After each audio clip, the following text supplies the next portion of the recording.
Hi everyone, it's Casey and Ziggy.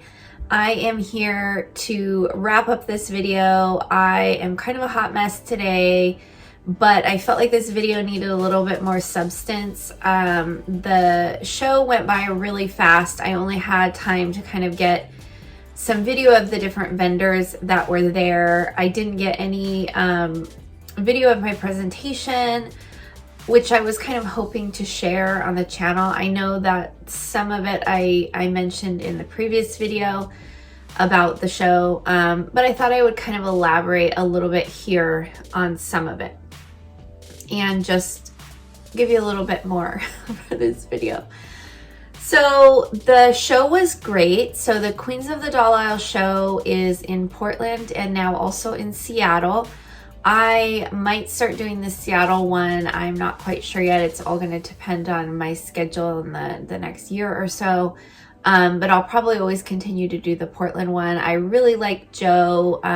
Joe Corey is the owner of Queens of Doll Aisle. He's the person who puts it on, and he's super fun. And we've become friends. And so I like going up there just as much to support his show as I do being there for a doll show. So he's kind of changed and reduced the hours and days. So it's only one day on Sunday from 11 to 4, which I really, really like. It makes it possible for me to wake up and drive up there and not stay the night, which helps a lot with cost. And then it gets over early enough to get home, and the traffic is great on a Sunday. It was very quick up and back, so I really enjoyed that. There was a great mix of vendors this time, from antique and vintage sellers to doll artists. I thought the mix was great. There was really, truly something for everyone. So a couple of things that I wanted to highlight, and I mentioned this story on my Facebook, so if you heard or saw this story, then you already know. But for those of you that don't know, my name is spelled C-A-S-I-E, but it's pronounced Casey. It's often mispronounced as Cassie. My whole life it's been a thing, and my whole life we have teased my mom that she didn't spell it correctly, and she has always been adamant that at the time when she chose my name, she looked into the correct spelling, and it was the way that she spelled my name was Casey for a girl, and the C-A-S-E-Y, which is the most common spelling, I believe it's the most common, was for a boy.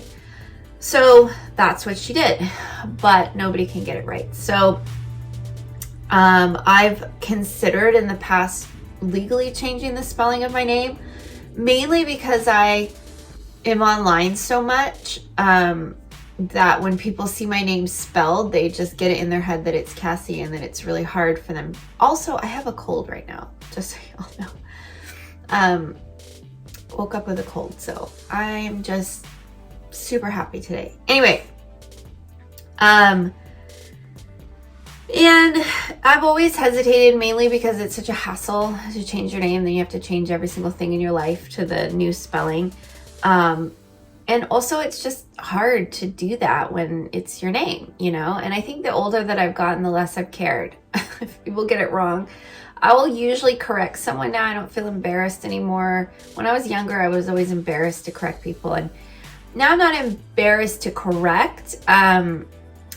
But if someone continues to get it wrong after I correct them, I just let them call me whatever they want to call me. I don't care anymore. And so the reason why I'm telling you this story is because while I was walking around videoing the vendors before the show opened, I found this. And Cabbage Patch Kids were my doll when I was a kid. I was obsessed with Cabbage Patch Kids. It was the only thing I wanted for every birthday and Christmas. And so I found this with my name on it. Well, that's not my middle name, but the correct spelling. And so I had to buy it, and I was laughing, and I had to share it with my mom and tell her it must have been an 80s thing. So she did get the name from somewhere. And I think it might have been an 80s thing. What do you think, Ziggy? Anyway, so that was one funny thing that happened. And then as far as the presentation, it was later in the day. It was around 2:00, and this type of show is typically geared more towards shopping. So there's nothing in addition to the show. It's just a vendor room for shopping. There's not a luncheon. There are not workshops. It's a traditional kind of shopping for dolls. And because I'm a doll artist, sometimes that type of show doesn't always attract buyers that are ready to spend $500 on a doll, or even, $15, $20 on one doll dress. Most people are looking for bargains or, treasures, So it's not always a place that I have a lot of sales, and I'm still trying to work out what makes sense for me to be at shows like that. And so part of that was the reason behind thinking about doing a presentation, is I really wanted to help Joe, enhance the show and also help me have more than one reason to be there. I think I'm going to go put Ziggy back in the window because he had a warm spot and I don't know if he's going to jump. So let's go back, Ziggy. Come here, sweet bug. Bye, everybody. Okay. So yeah, I was trying to maybe offer something more for the attendees of his show and give me more of a reason to be up there, and then also just sort of giving people an opportunity to see dolls that maybe they haven't ever seen before. And so that was kind of the inspiration. It was a trial run. The table was very cool. And it was positioned in a place that when people walked in the room, it was, if they looked to their left, it was like shining light down there. And so there was some confusion when people came to the table, that they thought everything on the table was for sale. And of course, some of it was and some of it wasn't. So we're going to work out the kinks. I don't know if I'm going to do it again. I'd like to. It was a lot of fun. After I could calm people down and make them realize it wasn't all for sale, then it was fun to share the different doll genres with them and have them interact with the dolls. One of the dolls on the table sold, which was the Reborn, which is by my friend Lynn, and so I'll put a link to hers below so I don't have the doll to share. My wash machine has decided to have a mind of its own and start running. I don't know what it's doing. It's just, today's crazy. Anyway, so Lynn's doll sold, and then I shared in the last video about my other friend, Faithfully Made Dolls. Her little silicone got a lot of attention, but is still available, and she's staying with me for now. So if you're interested in this doll, please reach out to Kristen or myself, and I will get you in touch. Otherwise, maybe the doll just stays with me for a while. So save me from myself if you're interested. She's still available, as well as Kristen's little OB also came back with me, and we might have something special coming with her. So that all was fun. And then I have a new doll that I thought I would share while we're here. I just finished this cloth doll yesterday, and she's up on my cloth doll site. So if you're interested in my cloth doll, she is now available. I'll put a link to her also below. So it was a ton of fun, and I hope to do it again. There was really only a couple people that actually showed up for the presentation. So I think the other challenge will be communicating that it's happening so that people come, because it was a lot of work and the table got a lot of attention throughout the day.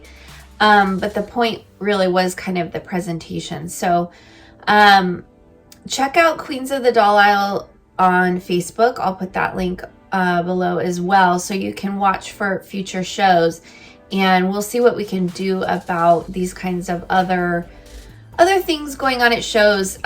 Those of you that have known me for a while know that I am not a huge shopper, and for some reason I think there's other people that are like me, and maybe there isn't, but I'm not a huge shopper, and so I like the other reasons to be at the shows. I like the workshops and the meetups and the friends. And so that's sort of the angle that I come from with a lot of this, is trying to promote other reasons to be there and help doll collectors realize that there are other ways to interact and enjoy the hobby that doesn't always require buying stuff.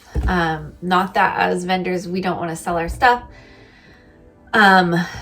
but I have gotten so much value out of the friends that I've made in the doll world that I am just trying to facilitate that for others. So anyway, it was a great show, and thanks for watching as always. I hope you enjoyed just a little bit of the vendors that were there, and we'll see you all soon. I have a great long list of videos coming, but it seems like every time I get a day like today where I have nothing on my calendar, it's a blank square, I get a cold or my son gets sick or something. So I am plugging along as usual. I have some awesome new wigs from a new wig company for me that has been working with me to help bring some new variety of wigs. So I'm really excited to show those, but I'm not quite sure when they will be on the agenda. But stay tuned, check back in the shop, and we'll see you all again. Bye.